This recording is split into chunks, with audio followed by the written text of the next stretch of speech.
I remember as a young kid going on car rides with my dad, singing along to Frank Sinatra or my favorite, Johnny Cash.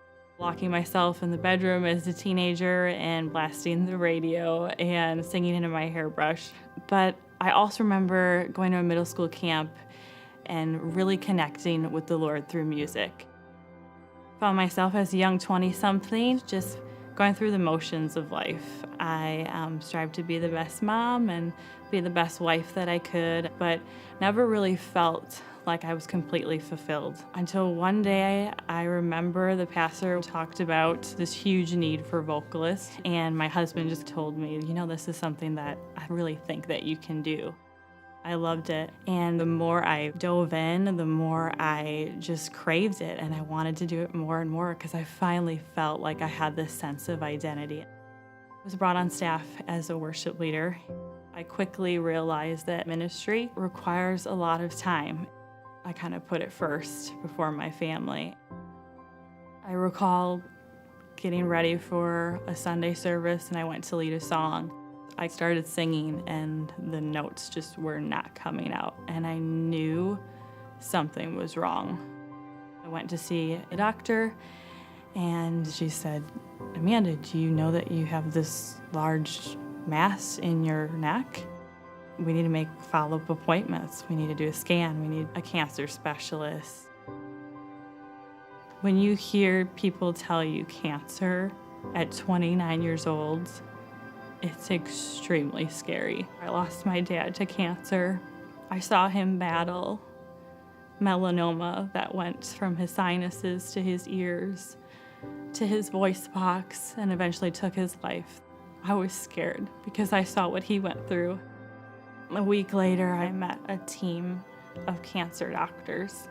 The surgeon leaned over the table and told me, "Amanda, I'm sorry to tell you, but you have papillary carcinoma of the thyroid.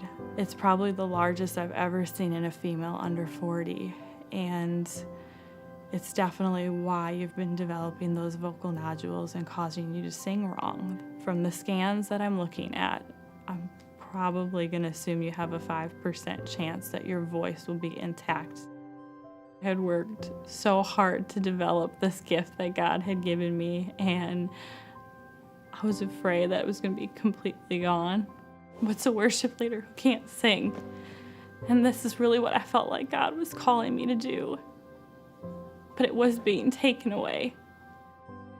When Christmas Eve came, I went in singing like it was going to be my last.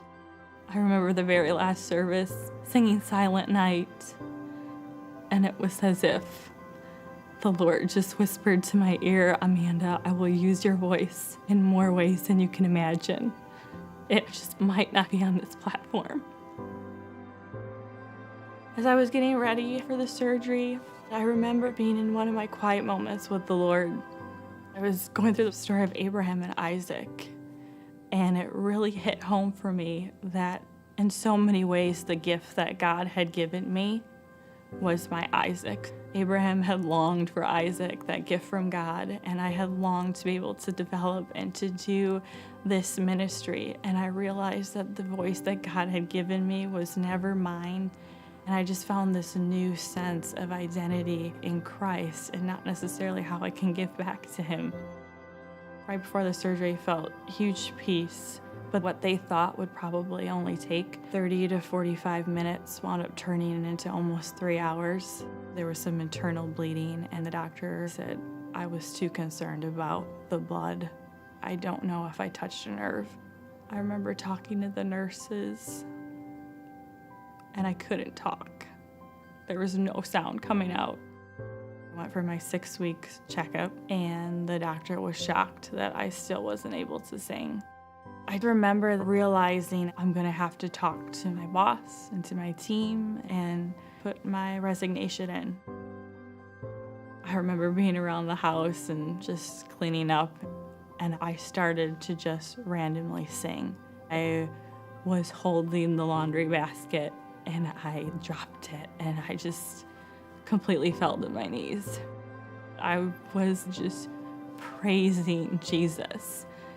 The fact that He restored my voice.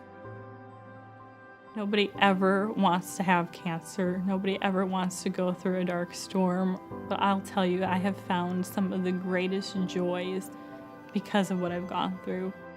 Worship is all about surrendering to Him and His plans, even when it doesn't match ours. We're just His vessels, and it's not what we do or how we do it, but it's that we surrender to whatever God's plan is for us in our lives.